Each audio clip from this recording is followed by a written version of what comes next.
नमस्कार सम्पूर्ण साथीहरूलाई स्वागत छ हाम्रो युट्युब च्यानल सेयर मार्केटिङ नेपालमा।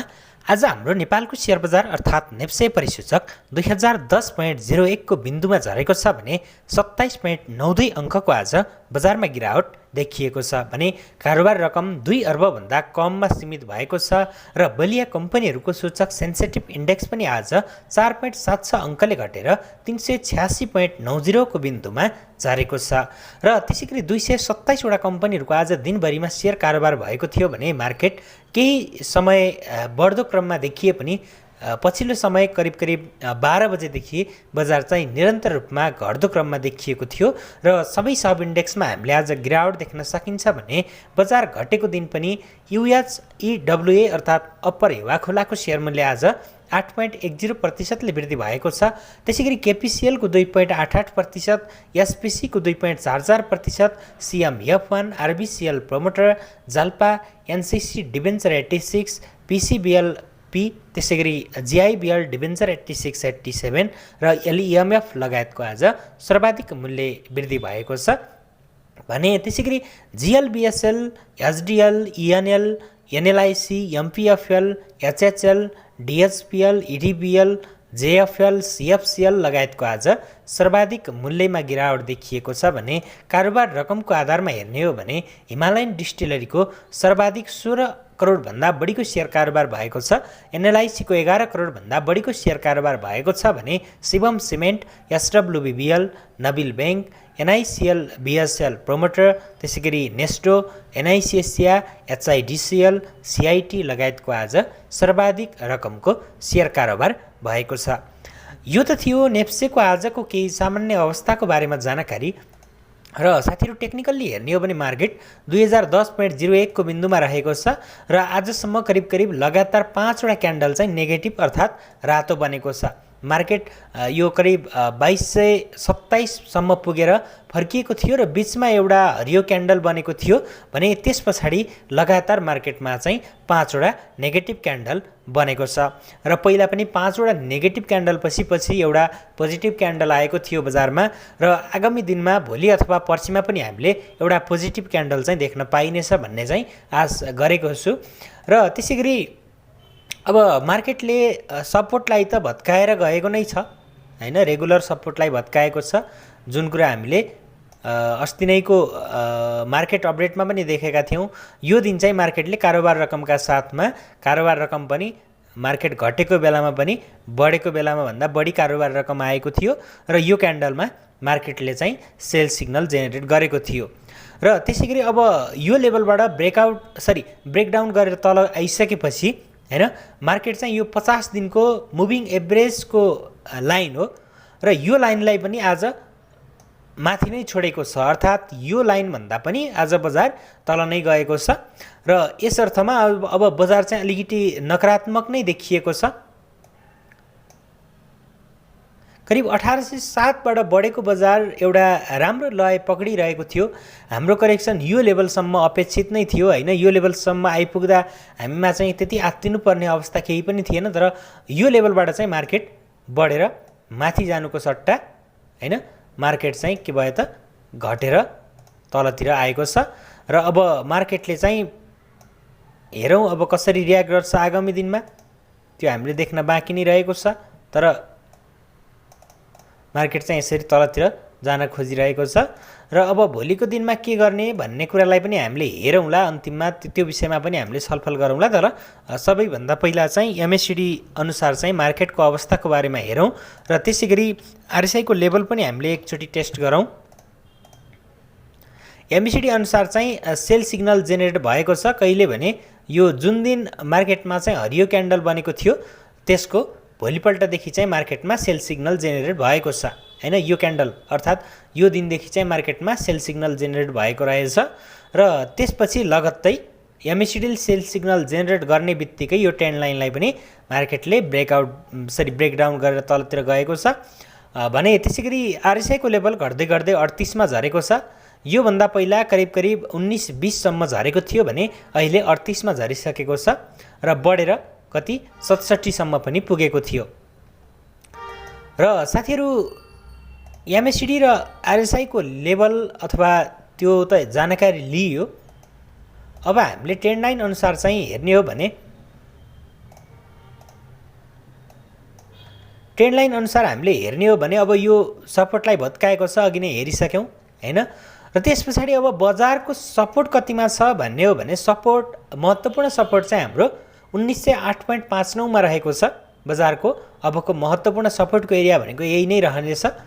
र त्यसैगरी बजारको अबको रेसिस्टेन्सको रूपमा चाहिँ हामीले यो 2070-73 को हाराहारीमा चाहिँ पाउन सकिन्छ भने त्यस पछाडि चाहिँ अलिकति महत्त्वपूर्ण रेसिस्टेन्सको रूपमा चाहिँ हामीले यो लेभललाई चाहिँ लिन सकिन्छ जुन 2224 तिर रहेको छ। र त्यसैगरी अब भोलिका दिनहरूमा मार्केट बढिहाल्यो भने के गर्ने भन्ने पनि प्रश्न हुनसक्छ।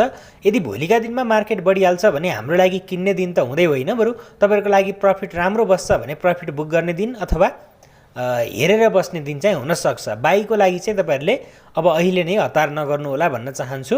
अब जसरी मार्केट चाहिँ यो लेभलमा पनि करेक्सन आएको हो, यो लेभलमा करेक्सन नआएको भन्न मिल्दैन, यो लेभलमा राम्रै करेक्सन देखिएको, अब त्यसै गरी नै यो लेभलमा पनि करेक्सन आएर मार्केट चाहिँ आगामी दिनदेखि माथि नै जान्छ भने त्यस्तो अवस्थामा हामीले हेरेर खरिद गर्नेछौँ। तर भोलिको बजारमा चाहिँ हामीले सेयर खरिद गर्ने अवसरको रूपमा चाहिँ लिन सकिँदैन। भोलिको दिनमा मार्केट बढिहाल्यो भने पनि त्यस पछाडि चाहिँ हामीले पर्सिको कारोबार दिन कस्तो रहन्छ भन्ने कुरालाई चाहिँ बुझेर मात्रै ट्रेडिङ चाहिँ गर्न सकिनेछ।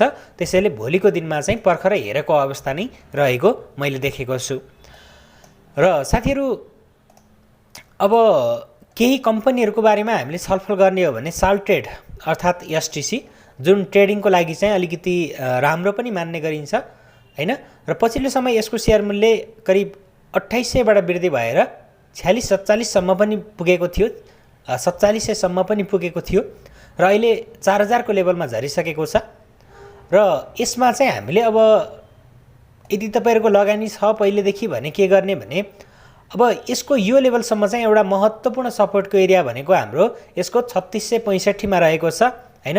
अर्को सपोर्ट भनेको 3839 मा रहेको छ भने तत्कालको लागि भनेको हाम्रो सपोर्टको एरिया यसको 3940 तिर रहेको छ। अब यो एउटा फन्डामेन्टल्ली हेर्ने हो भने त्यति राम्रो वित्तीय विवरण चाहिँ तपाईहरुले यसमा देख्न सक्नुहुन्न र ट्रेडिङको लागि पनि हजुरहरुले यसमा चाहिँ एउटा राम्रो स्ट्रङ कन्फर्मेसनको रूपमा चाहिँ तपाईहरुले खोज्दा उपयुक्त हुने देखिन्छ। र यसको क्वार्टर 4 को रिपोर्ट पनि सार्वजनिक भइसकेको छैन। क्वार्टर 4 मा कस्तो वित्तीय अवस्था आउँछ भन्ने कुराले पनि यसको मार्केट प्राइस कता जाने भन्ने कुरालाई चाहिँ प्रभाव पारिरहेको हुन्छ। जस अनुसार अब उदाहरणको लागि हामीले एसडिएल लाई हेर्यो भने एसडिएल को मार्केट प्राइस आज घटेको छ भने त्यसैगरी त्यसको रिपोर्ट हेर्ने हो भने अघिल्लो आर्थिक वर्षको चौथो त्रैमासिक रिपोर्टमा भन्दा अहिले 50 ले अर्निङ पर शेयरमा गिरावट देखिएको छ। र त्यो गिरावट किन देखियो भन्ने विषयमा पनि हामीले अहिले चर्चा गर्नेछौँ। तर यसको चाहिँ रिपोर्ट आइसकेको छैन। र अब तपाईहरुले ट्रेडिङको लागि हो भने एउटा कन्फर्मेसन कुरेर अथवा यो 3788 सम्म पनि झर्न सक्छ। यो लेभलमा चाहिँ यसको के छ त भने यो बोलिङ्गर ब्यान्ड अनुसार लोअर ब्यान्ड चाहिँ यो लेभलमा रहेको छ। यो लेभलसम्म आएर माथितिर फर्केको खण्डमा फेरि पनि 4196 र त्यो भन्दा माथिको अवस्थामा चाहिँ 4556 सम्म पुग्न सक्ने सम्भावना चाहिँ अब यो बोलिङ्गर ब्यान्ड अनुसार देखिन्छ। तर तत्कालको लागि चाहिँ त्यस्तो बाइ गर्ने अवसरको रूपमा आजको यसको क्यान्डल हेरेर अथवा आजको टेक्निकल्ली अवस्था हेरेर चाहिँ छैन। र त्यसैगरी एमएससीडीले सेल सिग्नल जेनेरेट गरेको छ र आरएसआई को लेभल भने 46.81 रहेको छ। आरएसआई को लेभल चाहिँ राम्रै ठाउँमा रहेको छ र मार्केट अप हुने बित्तिकै यस कम्पनीको शेयर मूल्य पनि हामीले छिट्टै नै वृद्धि भएको देख्न चाहिँ सक्नेछौँ। र त्यसैगरी डेभलपमेन्ट ब्याङ्कमा केआरबिएल चाहिँ अर्को रहेको छ। डेभलपमेन्ट ब्याङ्कको इन्डेक्समा पनि हामीले पछि के कस्तो भएको छ भन्ने चाहिँ हेर्नेछौँ। तर नर्मल्ली अब यो कम्पनी हेर्ने भने यसको वित्तीय अवस्था राम्रो छैन। यस्ता कम्पनीहरूलाई चाहिँ हामीले ट्रेडिङको रूपमा चाहिँ लिन सकिन्छ। र अब ट्रेडिङको लागि रूपमा यस्ता कम्पनी छनौट गर्दै गर्दा हाम्रो लागि रिस्क त हुन्छ नै र रिस्कसँगै रिवार्ड पनि उत्तिकै आउने सम्भावना हुन्छ। र यस्ता कम्पनीमा हामीले ट्रेडिङ गर्दैछौँ भने आफ्नो स्टप लस पनि सँगसँगै राख्नुपर्ने हुन्छ। र योभन्दा अगाडि यो कम्पनीको सेयर मूल्य करिब 1997 अर्थात् 200 सम्म झरेको थियो भने अहिले 243 मा रहेको छ। मार्केट 1807 बाट बढेर 2200 पुग्यो र 2200 पुग्दै गर्दा यसको सेयर मूल्य 309 रुपियाँसम्म पुगेको थियो भने अहिले चाहिँ यसको सेयर मूल्य धेरै नै घटिसकेको छ र अब लगातार यस कम्पनीको सेयर मूल्य पनि घटेको हुनाले आगामी दिनमा यदि यो कम्पनी 224 सम्म आएर चाहिँ फर्किन सक्ने सम्भावना देखिएको छ र अब तत्काल यसको लागि सपोर्टको एरिया भन्ने हो भने लगभग अब मजबुत सपोर्टको एरिया चाहिँ यसको लागि करिब 230 को हाराहारीमा चाहिँ तपाईहरुले भेट्टाउन सक्नुहुनेछ र अब यसमा चाहिँ एमएसडीले सेल सिग्नल जेनेरेट गरेको अवस्था छ, बाई सिग्नल अहिले आइसकेको अवस्था छैन र ट्रेडिङको लागि तपाईहरुले यो कम्पनीलाई चाहिँ खरिद गर्ने सोच गराउनु भएको छ भने यसमा पनि तपाईहरुले केही समय पर्खेर खरिद गर्दा चाहिँ उत्तम हुने देखिन्छ। र त्यसैगरी अब डेभलपमेन्ट बैंकको इन्डेक्स हेर्ने हो भने खास गरी अब डेभलपमेन्ट हाइड्रो पावर र फाइनान्स चाहिँ ट्रेडिङको लागि चाहिँ एकदमै उपयुक्त हुने गर्दछ।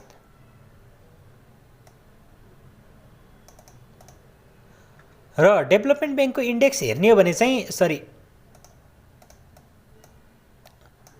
यो एउटा ट्रेन्ड लाइन हो र यसलाई चाहिँ हामीले सपोर्टको एरिया पनि मान्न सकिन्छ। जबसम्म मार्केट यो लेभलभन्दा तल आउँदैन अर्थात् यसलाई चाहिँ ब्रेकडाउन गर्दैन त्यति बेलासम्म मार्केट चाहिँ मजबुत अथवा त्यति बेलासम्मको करेक्सनलाई चाहिँ हामीले अपेक्षित रूपमा लिन सकिन्छ। तर यसले चाहिँ लगातार अब अहिले 2 दिन भयो हैन यो ट्रेन्ड लाइनलाई टच गरेर घटेको छ र यसले चाहिँ अस्ति अर्थात् अघिल्लो साताको अन्तिम कारोबार दिन चाहिँ ब्रेकडाउन पनि गरेको थियो र यस अर्थमा अब अलिकति नकारात्मक दिशातर्फ गएको चाहिँ हामीले बुझ्न सकिन्छ। तर मार्केट पोजिटिभ भएको खण्डमा अब यी सेक्टरहरू चाहिँ एकदमै छिटो परिवर्तन हुने गर्दछन् र त्यसैले अब यसलाई ब्रेकडाउन गर्यो भन्दैमा आगामी दिनमा यसको मार्केट प्राइस अथवा डेभलपमेन्ट बैंकको इन्डेक्स बढ्दैन भन्ने होइन हैन। अब हुन सक्छ सम्भावना कम हुन्छ तर बढ्ने सम्भावना पनि हुन्छ, तर एक दिन बढ्यो 2 दिन बढ्यो भन्दैमा चाहिँ हामीले अलिकति केही समयको लागि ट्रेडिङ गर्न सकिँदैन भनेर चाहिँ हामीले बुझ्नुपर्ने हुन्छ है त। त्यसैले अब डेभलपमेन्ट बैंकमा पनि त्यस्तो राम्रो माहौल चाहिँ अहिले सिर्जना भएको छैन र मैले अस्तिको भिडियोमा पनि भनेको छु पक्कै पनि साथीहरूले बाइ गर्नुभएको छैन होला अहिलेसम्म र यदि भोलि पर्सिका दिनहरूमा पनि लगातार मार्केट घट्छ भने त्यस्तो अवस्थामा हामीले केही रिस्क लिएर पनि सेयर खरिद गर्न सकिनेछ है त। भने जेबीएलबी धेरैजना साथीहरूले सोध्नुहुन्छ पनि र जेबीएलबी को मार्केट प्राइस चाहिँ पछिल्लो समय एकदमै के भएको छ त त्यस्तो न बढ्न सकेको छ न घट्न सकेको छ र पछिल्लो समय यसको सेयर मूल्यमा धेरै परिवर्तन आउन सकिरहेको छैन। 2000 का माइक्रो फाइनान्स करिब 3200-3500 सम्म पुगे हैन, 2400 को 3800 सम्म पुग्यो। अब यो कम्पनीको सेयर मूल्य भने त्यस्तो राम्रोसँग वृद्धि हुन सकेको छैन, बरु उल्टै घट्दो क्रममा देखिएको छ। त्यसैले अब यो कम्पनीको सेयर छ भने तपाईहरुलाई चाहिँ मैले अहिलेको अवस्थामा बेच्नु भनेर भन्दिनँ, किनकि कम्पनीको वित्तीय अवस्था पनि राम्रै रहेको छ र कम्पनीको वित्तीय अवस्थाको आधारमा यस कम्पनीले लगानीकर्तालाई राम्रो डिभिडेन्ड पनि दिन सक्छ हैन। त्यस अर्थमा चाहिँ तपाईहरुले अब यसलाई चाहिँ होल्ड गरेर बस्न सक्नुहुन्छ। 3032 सम्म किन्नु भएका साथीहरूले पनि यसलाई चाहिँ लसमा नबेच्नु होला भन्न चाहन्छु। डिभिडेन्डको सिजन आएको छ र यस कम्पनीको सेयर मूल्य यसै त बढेको छैन, केही बढेर माथि गएको भए अथवा यसको 3000 को हाराहारीमा पुगेको भए ल स्टप लस गरम भन्ने किसिमको कुरा पनि आउँथ्यो होला, तर त्यो नपुगेको हुनाले त्यस्तो धेरै आत्तिहाल्नुपर्छ र बेचिहाल्नुपर्छ जस्तो चाहिँ मलाई लाग्दैन। र साथीहरू यसको आरएसआई 40 रहेको छ भने एमएसडीमा चाहिँ सेल सिग्नल जेनेरेट भएको छ, तर मार्केट प्राइस चाहिँ मैले बुझे अनुसार चाहिँ यसको त्यति धेरै परिवर्तन भएको छैन र अब यसमा चाहिँ तीव्र उतार चढाव चाहिँ भएको छैन। बोलिङ्गर ब्यान्ड अनुसार करिब लोअर ब्यान्डमा रहेको छ। आगामी दिनमा 2687 सम्म झरेर यसको मूल्य फर्किन सकेको खण्डमा अप्पर ब्यान्ड अर्थात् 2820 चाहिँ यसको पहिलो टार्गेट भने दोस्रो टार्गेटको रूपमा हामीले 2994 अर्थात् 3000 तिर चाहिँ लिन सकिन्छ। र त्यसैगरी यसको चाहिँ अब हामीले ट्रेन्ड लाइन अनुसार चाहिँ हेर्ने हो भने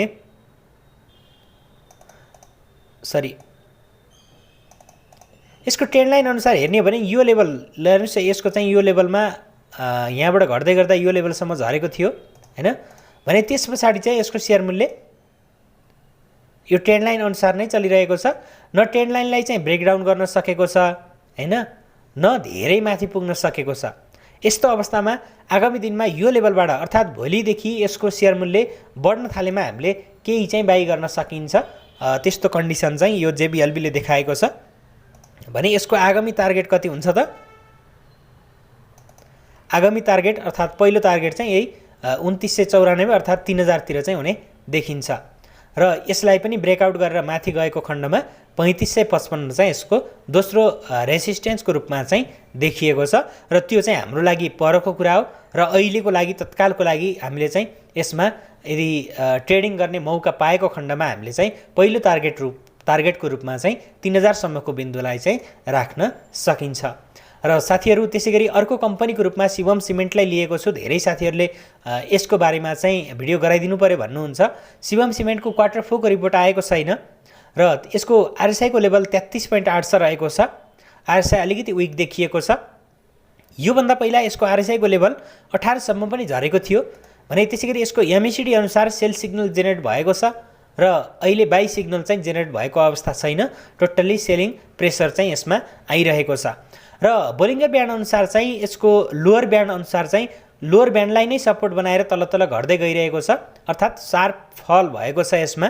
र यसरी मार्केट प्राइस घट्दै गर्दा हैन हाम्रो अबको यसको सपोर्टको एरिया भनेको चाहिँ एकदमै मजबुत सपोर्ट चाहिँ यो अहिलेको लो अर्थात् हालसालैको यसले गराएको लोलाई चाहिँ हामीले लिन सकिन्छ, अर्थात् करिब 652 मा चाहिँ यसको मजबुत सपोर्टको एरिया रहेको छ र यसले यो एरियालाई पनि ब्रेकडाउन गरेको छ। आजको कारोबार दिनमा चाहिँ यसले यो करिब 710 तिर चाहिँ यसको महत्त्वपूर्ण सपोर्ट रहेको थियो भने आज चाहिँ यसलाई पनि ब्रेकडाउन गरेर तल गएको छ र आगामी दिनमा यो 678 तिर चाहिँ एउटा पहिलो सपोर्ट रहेको छ भने दोस्रो सपोर्टको रूपमा चाहिँ हामीले यसलाई अब यो 654 को एरियामा चाहिँ देख्न सकिनेछ र बीचबीचमा केही साना ठुला उतार चढावहरू चाहिँ आउनेछन्। जस्तो कि अब रेगुलर अहिले घटिरहेको छ भनेपछि भोलिका दिनमा केही बढ्ला हैन र त्यस पछाडि फेरि घट्न पनि सक्छ हैन, यस्तो किसिमको चाहिँ हुन सक्छ।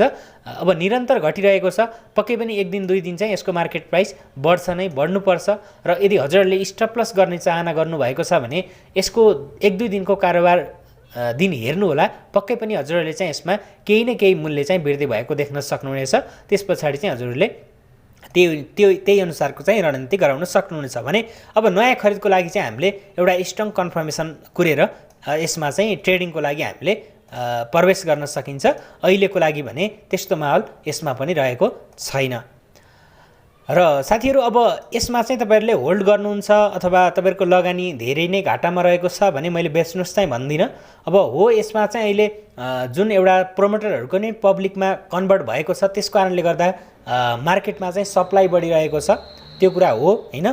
तर यस कम्पनीको चाहिँ अब वित्तीय अवस्थाको बारेमा हेर्ने हो भने सिमेन्ट कम्पनीमा 11 करोड बोरा सिमेन्ट बिक्री गरेको छ हैन र वित्तीय अवस्था कस्तो आउँछ, पक्कै पनि खर्च अहिले बढिरहेको छ, त्यति सकारात्मक सोचे जति नहोला। तर अब यस कम्पनीले डिभिडेन्ड पनि लगानीकर्ताहरूलाई चाहिँ राम्रै दिँदै आइरहेको छ, क्याश डिभिडेन्ड दिँदै आइरहेको छ र यसको होङसी सिमेन्टमा पनि लगानी भएको हुनाले यसको आधारभूत पक्ष हेर्ने हो भने तत्कालको लागि तपाईहरुले राम्रो नदेखे पनि भविष्यको लागि चाहिँ एकदमै मजबुत र राम्रो चाहिँ हुन सक्छ भन्ने चाहिँ अपेक्षा लिन सकिन्छ।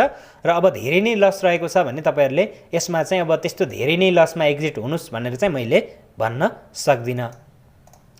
र त्यसैगरी हिमालयन डिस्टिलरी जसको आज चाहिँ यसको क्वार्टरली रिपोर्ट पनि आएको थियो र रिपोर्टमा चाहिँ लगानीकर्ताहरूले अपेक्षा गरे अनुसारको रिपोर्ट नआएको कारणले गर्दा यसको शेयर मूल्य घटेर आज करिब 3526 मा झरेको छ। 6.10% को आज गिरावट देखिएको छ र यो घट्दै गर्दा चाहिँ बीचमा एउटा ग्याप पनि राखेको छ र हुन सक्छ आगामी दिनमा मार्केट बढ्दै गर्दा त्यो ग्यापलाई चाहिँ पूरा गर्न माथि जानेछ। र यसको बोलिङ्गर ब्यान्ड अनुसार लोअर ब्यान्ड चाहिँ करिब 3469 सम्म रहेको छ र आगामी दिनमा यो लेभलमा आएर फर्किन सकेको खण्डमा यसको मार्केट प्राइस चाहिँ केही माथिसम्म जाने देखिन्छ। तर तत्कालको लागि भने यसमा पनि त्यस्तो पोजिटिभ सेन्टिमेन्ट चाहिँ हामीले देख्न सकिँदैन र एमएसिडी अनुसार सेल सिग्नल रहेको छ भने यसको आरएसआई को लेभल 40.84 को बिन्दुमा देखिएको छ। र साथीहरू हामीले धेरै कम्पनीहरूलाई आज हेरियो जसमा चाहिँ अब ट्रेडिङको लागि भनेर त्यस्तो राम्रो माल सिर्जना भएका कम्पनीहरू देखिएन र अब हजुरहरूले ट्रेडिङको लागि शेयर खरिद गर्दै हुनुहुन्छ भने अहिलेको अवस्थामा चाहिँ शेयर खरिद नगर्नु होला नै भन्न चाहन्छु। हामीले यति धेरै कम्पनी हेर्दा पनि कुनै एउटा कम्पनी राम्रो भेट्टाउन सकिएन, त्यसकारणले गर्दा ट्रेडिङको लागि तपाईहरुले एउटा स्ट्रङ कन्फर्मेसन कुर्नु होला र इन्भेस्टिङ अर्थात् लङ टर्मको लागि हो भने तपाईहरुले उत्कृष्ट माइक्रो फाइनान्स कम्पनी त्यसैगरी कमर्सियल बैंकहरूलाई चाहिँ पहिलो रोजाइमा राख्न सक्नुहुनेछ भने केही म्यानुफ्याक्चर एन्ड प्रोसेसिङका कम्पनीहरू पनि रहेका छन् भने केही लाइफ नन लाइफलाई पनि तपाईहरुले आफ्नो पोर्टफोलियोमा चाहिँ राख्नु होला। हामीले सबै सेक्टरका कम्पनीहरूलाई समेटेर राखियो भने भोलिका दिनहरूमा हाम्रो जोखिम चाहिँ धेरै हदसम्म कम भइरहेको हुन्छ। त्यसकारणले गर्दा अब सबै सेक्टरलाई मिलाएर राख्नु होला र लङ टर्मको लागि किन्दै हुनुहुन्छ अथवा किनिरहनु भएको छ भने सबै रकम एकैपटक नकिन्नु होला, बिस्तारै बिस्तारै खरिद गर्दै जानु होला भन्न चाहन्छु। र अब ट्रेडिङको लागि हो भने पक्कै पनि केही समय कोर्नु होला र केही समयमा हामीले एउटा राम्रो अवसर चाहिँ प्राप्त गर्नेछौँ, आशा गरौँ। र साथीहरू, आजको लागि भिडियो यति नै रहेको छ र आजको भिडियो कस्तो लाग्यो, जस्तो लाग्यो त्यस्तै प्रतिक्रिया दिन नभुल्नुहोला र आगामी दिनमा हाम्रो भेट हुने नै छ। त्यति बेलासम्मको लागि भने बिदा माग्न चाहन्छु। धन्यवाद।